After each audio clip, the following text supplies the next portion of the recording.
Ilan po sa inyo ang nakakakilala sa asong ito? Kilala niyo po ba siya? Ang pangalan po niya ay si Conchita. Hindi po Conchita. Pakisabi po, Conchita. Si Conchita po, kasama po siya sa mga pinagpala. Kasama po siya sa mga richest dogs in the world. I-research po nyo, makikita nyo po yung rangya, yung ganda ng buhay po ni Conchita. Sino po ba si Conchita? Ang breed po niya ay Chihuahua. Hindi po Kawawa. Pakisabi po, Chihuahua. Ang owner po niya, ang pangalan ay si Gail Posner. Anak po siya ng isang bilyonaryo na businessman. Siyempre, kapag tatay mo bilyonaryo, mayaman ka rin. Kaya nung namatay po si Gail Posner, ang ginawa po niya, iniwanan po niya ng malaking mana si Conchita. Pakisabi po, wow. Nung namatay po ang kanyang amo noong 2010, iniwan niya kay Conchita po at sa 2 aso. Gaano po katindi, gaano po kalaki ang kayamanan? Nasa $3 million. Pakisabi nga ng malakas, wow! Grabe naman yun. Aso lang. $3 million para sa trust fund. Sa iba pong bansa, may mga batas po kasi sila na pwede pong iwanan po ng kayamanan ang hayop. May ipagkakatiwala lang na tao, yung tao na yon, bibigyan ng malaking halaga, then siya na po ang mangangalaga sa aso hanggang mamatay. Pag tinignan nyo ang buhay ni Conchita, tatalunin po tayo. May sariling sasakyan, may sariling bahay, masarap ang pagkain, may driver, may yaya. Grabe po. Iniwanan po siya ng 3 million trust fund para sa kanyang daily expenses. Iniwanan din po siya ng 8.3 million mansion sa Miami Beach. Pakisabi po, wow naman! Grabe! Iniwanan po ng mansion. Ang total po ay nasa 11.3 million na pamana. Yan po si Conchita. At gusto ko pong sabihin sa inyo bilang mga anak po ng Diyos, higit po tayong pinagpala ng Diyos. Kung si Conchita po ay nagmana, pakisabi nga ng maigpit sa katabi mo, tagapagmana ka rin. Higit kang pinagpala. Amen. Nasusulat po ba yan? Tignan natin sa Romans 8:16 to 17. Basahin natin ng malakas, mabilis. Ang Espiritu ang nagpapatotoo kasama ng ating Espiritu na tayo mga anak ng Diyos. Taas nga ang kamay ng mga anak ng Diyos dyan. Yung hindi nagtaas ng kamay, anak ng kadiliman dyan. Kaya taas mo kamay mo. Hallelujah. Alang sabi po na tayo mga anak ng Diyos at yamang mga anak, tayo yung mga tagapagmana ng Diyos. And we say, praise God. Sabi pala ng salita ng Diyos, tagapagmana tayo ng Diyos.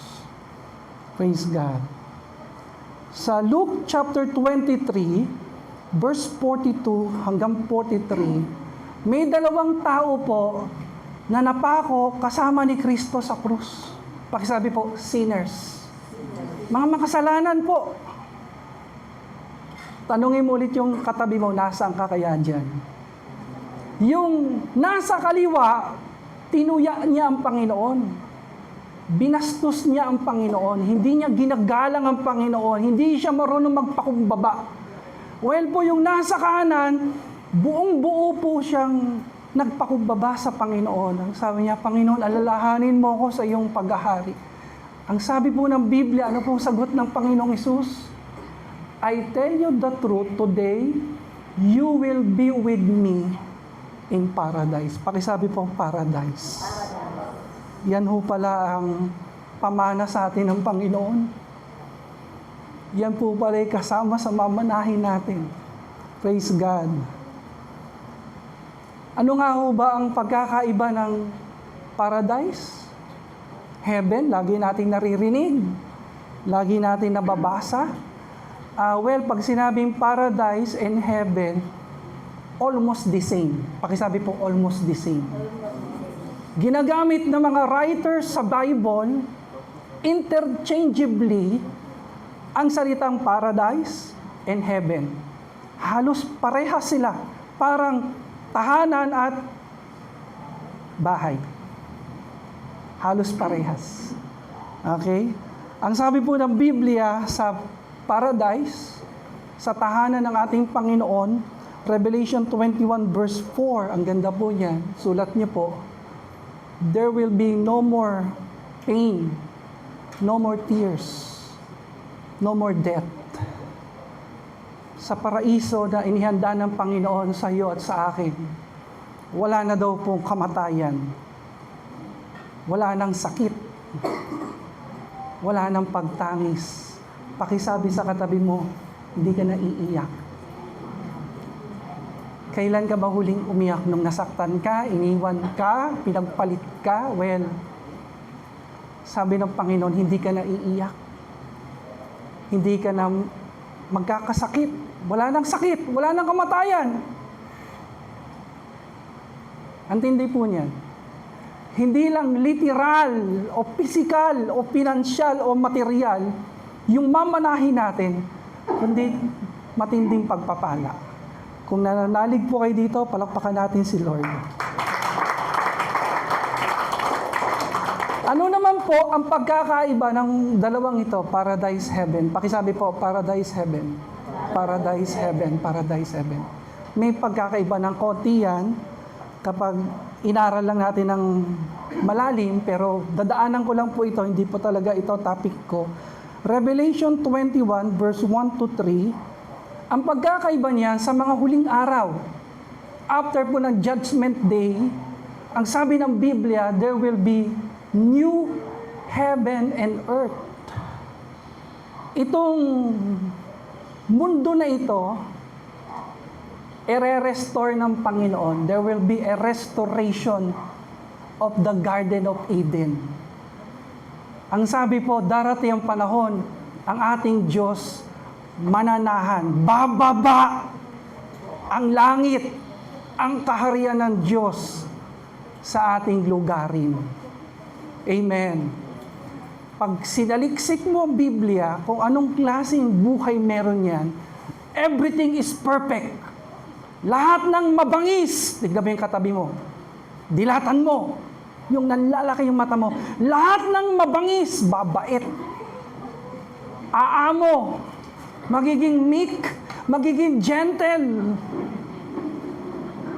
Kasi po, ang sabi doon sa paradise na yan, yung pong mga mababangis, yung halimbawa, yung leon, hindi nakakain ng laman. Ang kakainin na lang niya mga damo, sabi po ng Book of Isaiah. Magiging mabait na sila. Yung pong mga makamandag na cobra, pag pinagsama mo daw yung baby, hindi na daw niya sasaktan. Yan po yung paradise na ibibigay ng ating Diyos sa iyo at sa akin. Amen. Amen. Yung mga dating mabangis na hayop, magiging gentle. Pakitapik nga yung katabi mo, gentle ka na. Maamo ka na ngayon. Dati kung magalit ka, lumalabas ang pangil mo. Lumalabas ang sungay mo at saka ang buntot. Ngayon, grabe. Napaka-gentle mo na ngayon. Malakas nga na, amen. Dito po tayo mananahan. Ito po ang ipapamana sa atin ng Panginoon. Matthew 5:5, ang sabi ng ating Panginoon, malakas nga po na pagbasa, blessed are the meek, for they will inherit the earth. Pag hindi mo alam yung aral tungkol sa new heaven, new earth, pag hindi mo alam ang aral ng pagkakaiba ng heaven at paradise, hindi mo yan magets. Pero ngayon, gets na natin. Ang ibig po sabihin niyan, mapalad ang mga maamo sapagkat ipapamana sa kanila yung earth. Yung earth po diyan, hindi lang po planet earth o literal na mundo. It pertains to the paradise na sinasabi ng ating Panginoon na ngayon din isasama kita sa paraiso. Praise God. Ang problema, pastor, hindi po ako maamo. Sinong aamin dito na hindi siya gentle? Sinong aamin dito na medyo mabangis ka pa ngayon? Huwag ka na magtaas ang kamay. Nakikita naman namin yan sa social media, sa mga post mo. Medyo mabangis ka pa talaga. Pero salamat sa Diyos, kung talagang tinanggap mo si Kristo bilang iyong Panginoon at tagapagligtas, i-congrats mo nga siya, congrats mo. Congrats! Kasi kung tinanggap mo ang Panginoon, mananahan sa iyo ang banal na Espiritu, paghaharian ka ng Diyos, at bibigyan kanya ng bunga ng Espiritu, gagawin kanyang maamo. Aalisin yung pagiging mabangis sa iyo. Lahat nga ng pinaamo ng ating Panginoon, malakas nga na palakpak. Yung pinakamalakas, yung mas malakas sa malakas. Yan po ang good news sa Galatians 5:22 to 23. Nasa series pa rin po tayo ng The Fruit of the Spirit. Isa po sa bunga ng Espiritu ay gentleness o kahinahunan. Kahinahunan. Kapag tinanggap mo si Kristo, nanahan sa iyo ang Panginoon sa puso mo, yung pagiging mabangis mo, yung pagiging para ka dragon kung minsan, kung magalit, babaguhin ka ng Panginoon. Siya ang Diyos na nagbago ng buhay natin. Amen.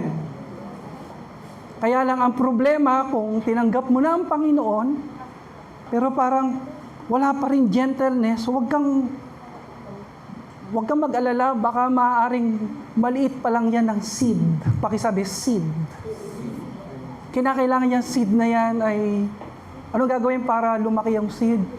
Kinakailangan diligan, maarawan, alagaan, konting fertilizer, o baka kinakailangan ng pruning, kinakailangan gugupitan ka para lalo kang lumago. Amen. Para lumago, kinakailangan nasa gawain ka ng Diyos. Kasi sa gawain ng Diyos, nasa tamang environment ka. Amen.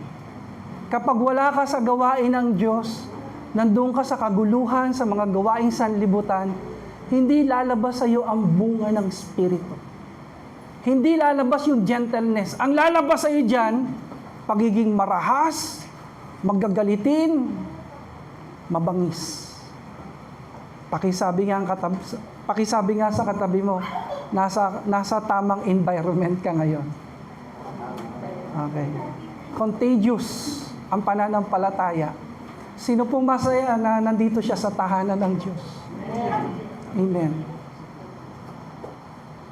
Sabi po ng Bible, you are like a sheep. Para ka daw tupa. Tingnan mo yung katabi mo, mukha bang tupa? Sabi ng isa, mukha daw kalabaw. Sabi ng salita ng Diyos, we are like sheep.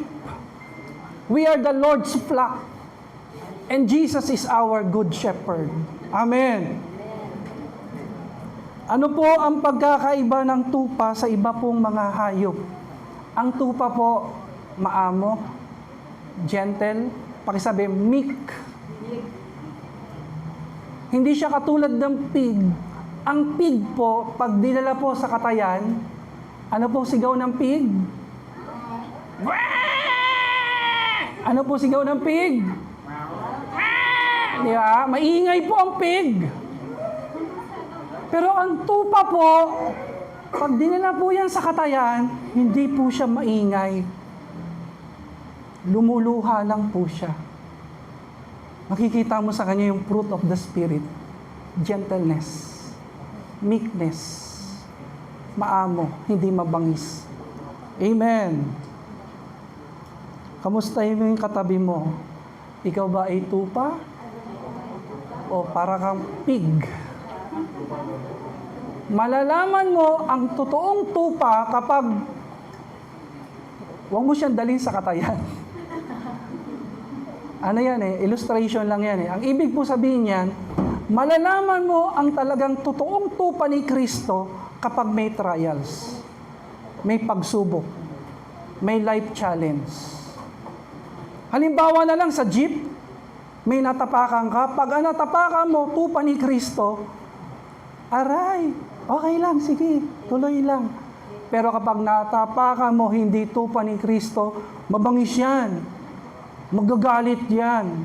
Tama po, malalaman mo ang totoong tupa ni Kristo sa panahon na may trials yan. Tama o hindi? Kaya nga ang sabi ni David sa Psalms 23, you anoint my head and my cup overflows. Psalms chapter 23. Binubuhusan mo ko, Panginoon, ng iyong langis. Ang langis po ay sumisimbolo sa banal na spirito. Magkaroon na po ng oil crisis sa mundo, huwag ka lang magkukulang sa Holy Spirit na siyang langis ng ating pananampalataya. Kaya every time we pray, every time we gather in His name, every time we worship the Lord, amen. Every time we listen to God's Word, we ponder and meditate His goodness, His mercy, His faithfulness. Habang tayo ay nagpupuri, bumubuhos po ang banal na spirito sa atin. At bumabait po tayo. Nagiging maamo po tayo. Amen. Sino pong pwedeng magsabi na mula nung nag-a-attend ako sa church, nararanasan ko presensya ng Diyos. Kahit papano, ang laki na ng pinagbago ko. Bumabait ako. Palakpakan po natin ang Panginoon. Hallelujah. Matthew 7:15, mag-ingat daw po tayo sa mga huwad na propeta o huwad na mga Kristiyano, ang sabi ng Biblia, lumalapit sila sa inyo na parang mga maamong tupa, ngunit ang totoo'y mababangis na asong lobo. Ito po yung tinatawag na wolf in sheep clothing. Ito po ang mahirap. The church is not perfect. Kapag nasa church tayo, nakaka-bless, pero hindi po lahat tupa yan. May maskara, mayroong mga nagpapanggap. Kala mo maamo, pero mabagsik pala, mabangis pala. Amen. Pakisabi nga ng malakas sa katabi mo, yung may kasamang siko, magpakatotoo na tayo. Oo, magpakatotoo na tayo. Husayan na natin to. Kasi kung magkukunwari po tayong tupa, pero lobo tayo, hindi tayo magmamana. Hindi tayo makakapasok sa kaharian ng Diyos, sa paradise na sinasabi ng ating Panginoon. Amen. Now, paano mo malalaman na siya ay totoong tupa, hindi nagbabalat kayo, hindi siya nagkukunwari? By their fruits you shall know them. Kapag may trials, kapag may blessing, kapag ang buhay niya ay gumaganda, lumalabas yung totoong pagiging Kristiyano niya, o kahit dumadaan siya sa mga hirap ng buhay, lumalabas pa rin po ang pagiging Kristiyano niya. Can we say amen to that? Amen. Now, ang tanong po, as we pray, bago po tayo manalangin, ano nga ho ba ibig sabihin ng gentleness? Pakisabi po, gentleness, kahinahunan, kaamuan. So, ano nga ba ibig sabihin ng meekness, gentleness, na bunga ng banal na spirito na nasa atin? Gusto ko sabihin sa iyo, meron kanyan dahil nasa iyo ang Panginoon. Kinakailangan mo lang i-cultivate, i-practice. Ang Panginoong Hesus nagpakita ng gentleness. Sabi niya sa Matthew 11:29, ako ay mababa ang loob at maamo. Naalala niyo ang Panginoon? May story na may nahuli na babae na nahuli sa panahon, sa akto ng pakikiapid. Si Jesus Christ po, may authority po siya magparusa. Pero nung dinala po yung babae sa harap ng Panginoon na nahuli po sa pagkakasala, instead parusahan ng Panginoon, pinili niya pong magpatawad, magbigay ng second chance, magbigay ng mercy. Yung pong ibig sabihin ng, pakisabi po, gentleness. May power ka, may authority ka, pero hindi mo ginamit, kundi ang ginawa mo, nagpahayag ka ng pagmamahal at awa, habag. Amen. Pakisabi po, David. Another example of gentleness, si David. Sa 1 Samuel chapter 24, si David po, pinili niyang maging maamo at magalang. Meron pong masamang hari, si King Saul, na gusto po siyang patayin. Ilang beses na po siyang gustong pabagsakin, nag-attempt na patayin siya, maigi na lang inililigtas ng Diyos palagi si David. Pero may isang story sa Bible na habang natutulog si King Saul sa isang kuweba, alam niyo po, pwede na siyang patayin ni David. Meron na siyang karapatang patayin yun dahil ito'y taong kalaban niya. Pero instead patayin niya, ginupit niya yung laylayan ng damit.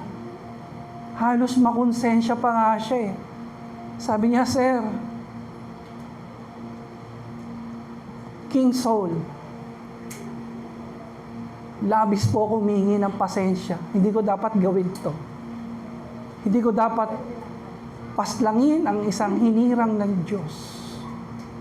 Sabi nga ng Bible, touch not my anointed.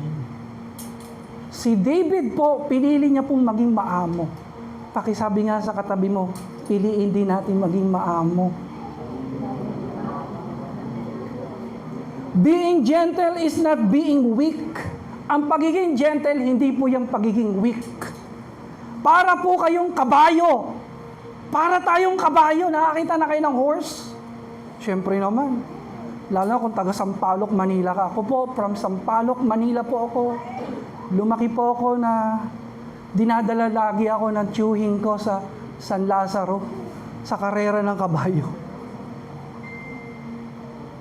Hangang-hanga po ako sa mga kabayo nung araw. Kasi po dito po sa Cavite, mukhang sa derby po kayo expose. Kami po mga bata sa Manila, Debedendaso, San Lazaro, Santa Ana. Karera ho ng kabayo. Para po tayo mga magigiting na kabayo, malakas, mabilis, pero pinili po natin na kahit antindi po ng horsepower po natin. Sinong may matinding horsepower diyan? Kahit malakas tayo, kahit ang taas ng pinag-aralan natin, kahit we have a strong personality, napaka-top mo, pero pinili mong magpahawak sa Master. And Jesus is our Lord and Master. Dahil hawak ka ng Panginoon, pinili mo maging maamo at masunurin sa Kanya. Kaya ang pagpapala, magaan, hahabulin ka ng rumaragas ang pagpapala ng Diyos. Palakpakan po natin ang Panginoon. Pakisabi po, practical example. Mabilis na po ito. Sa trabaho, sa office, ang situation, kinagalitan kayo ng boss nyo. Kasi yung kasama mo, palpak, hindi inayos yung trabaho. Kaya ang nangyari, nadamay ka. Kinagalitan kayo. So paano mo i-apply yung yung gentleness. Pag wala kang gentleness, sasabihin mo sa kasama mo, B.O. ka talaga, pinahamak mo ako. Tama po? Pero kapag may gentleness, kakausapin mo siya ng one-on-one. Yayayain mo siya ng, Tol, square na lang tayo. Hindi. Hindi, sasabihin mo sa kanya, pare, ano ba problema natin? Medyo naguluhan ako eh. Pasensya ka na kung ano, paano ba natin ayusin yung trabaho natin? Gentleness. At dahil doon, pwede mong masave yung friendship, masisave mo yung dignidad ng tao, na instead na sisihin mo siya sa harap ng boss ninyo, pinili mo maging gentle. Amen. Sa pamilya, sino pong masaya dito, may pamilya siya, taas na kamay. Sa pamilya, ang situation, pagod ka galing sa trabaho. Pagdating mo ng bahay, patong-patong yung hugasin. Anong gagawin mo? Yung harsh response, magwawala ka. Sasabihin mo, pagod na ako sa trabaho, ako pa maghuhugas. Kapag ginawa mo yon, maaaring mag-away kayo ng mga kasama mo sa bahay. Tama po? Ang pipiliin mo, magkaroon ng fruit of the Spirit. Gentleness. Pwedeng sabihin mo, love. Anong tawag mo sa asawa mo? Anong tawag mo sa partner mo? Sweetheart? Be? Mahal? Samahan mo ako maghugas ng pinggan. Medyo pagod ako pero magkwentuhan tayo. Mga anak, pakihinaan naman yung TV. Habang nagkukwentuhan kami ng nanay niyo. Tama, mali? Tama. Gentleness. Kasi pag hindi mo pinili ang gentleness, magkakagulo kayo. Magkakaproblema ng malaki. Sa traffic, bakit may mga away trapiko? May mga nagbabiral na kaguluhan. Walang gentleness eh. Anong sitwasyon? Maaring nasingitan ka, muntik ka na mabangga. So, ang bilis ng tibok ng puso mo, yung harsh response dito, bubusina ka to the max. Tama po? Sisigaw ka at magmi-middle finger ka. Ito na lang. At kapag ginawa mo yon, walang gentleness, baka mag-viral kayo. Ano po ang right response ng isang maamo, tagapagmana ng kaharian ng Diyos? May gentleness ka. Maaring sumigaw ka na lang ng pabulong. Hallelujah! Panginoon, salamat sa pag-iingat mo sa amin. Amen? Social media. May nag-comment sa post mo. Nag-comment, nag-post ka, wala ka na bang ibang iniisip na masama, basta nag-post ka. Pag-post mo, may nag-comment, hindi mo nagustuhan yung post. Sister Emmy, kunwari. Hindi mo nagustuhan ang post, Sister, Anong gagawin natin? Mag-re-reply po ba tayo? Sasabihin ba natin na mas wala kang alam? B.O. Pag ginawa mo yon, mag-aaway kayo sa social media. Ang mas maganda, wag mo na lang pansinin. Pakisabi nga sa katabi mo, wag mo na lang pansinin. Wag mo na lang pansinin. Or, kung talagang concerning talaga yung comment sa'yo, medyo nakakasira na sa pagkatao mo, pwede mo siyang i-chat at mag-usap na lang kayo kayo lang, sabihin mo, gusto mo ba cyber libel kita? Wag. Kundi, mag-usap kayo ng dahan-dahan Huwag kang magagalit. Alalahanin mo turo ng Panginoon sa kanyang mga salita. Amen. Huwag kang magrarant, huwag kang makikipag-away sa social media. Please, ipangako na natin ito para kay Lord. Hindi tayo magpo-post ng toxic, negative, na tayo'y nakikipag-away sa social media. Promise natin ito kay Lord. Taas po natin mga kamay natin. Tignan mo yung katabi mo. Nakita kita, nag-promise ka ha. Susumbong kita kay pastor. Pag nakita ko may post ka na negative. Amen. Ang rule of thumb dito, mga kapatid, para ma-practice po natin yung gentleness, isipin natin lagi ganito. Pag may ganyang sitwasyon, tignan mo yung, i-picture mo yung tao na yung parang baby. Sabi mo sa kanya, mula sa araw na ito, titignan kita para kang baby. Kasi ang baby, kapag may maling ginagawa yan, lumalabas po sa atin yung gentleness, yung kaamuhan. Hindi natin dudurugin yung bata kasi baby pa kasi siya. Amen.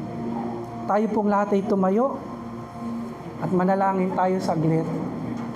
Maging panalangin po natin ang James chapter 4 verse 6. Ito po prayer natin. Ano pong sabi ng Bible? Ano pong sabi ng Lord sa kanyang salita? God opposes the proud, but He gives grace to the humble. Ang pagpapala ng Diyos sa mga mapagkumbaba, sa mga maamo. Hindi lang paradise ang pangako ng Diyos. Hindi lang future blessing ang pangako ng Diyos.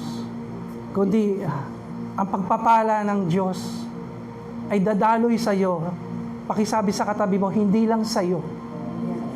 Hanggang sa mga anak mo. Hanggang sa kaapu-apuhan. Generational blessing ang pangako ng Diyos. Kung magpapakumbaba ka, magiging maamo katulad ng isang tupa. Tatalunin mo si Conchita. Tatalunin mo si Conchita. Kasi hawak ka ng Diyos. Diyos ang tagapag-alaga mo. Tayo po'y manalangin. Panginoon, patawarin mo po kami sa aming mga sala.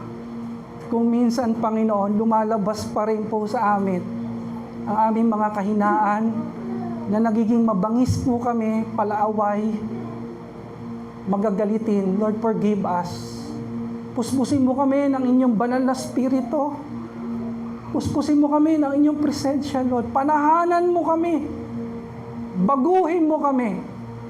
At hayaan mo, Panginoon, lumabas po sa amin ang gentleness, kahinahunan, kaamuan, katulad ng isang tupa, Panginoon, na kahit kami dumadaan sa mga trials, patuloy lang kaming mananalangin, lumuluha sa iyong paanan. Salamat, Panginoon. Pagpalain mo mga anak mo sa lugaring ito. Sa pangalan ni Jesus. Amen.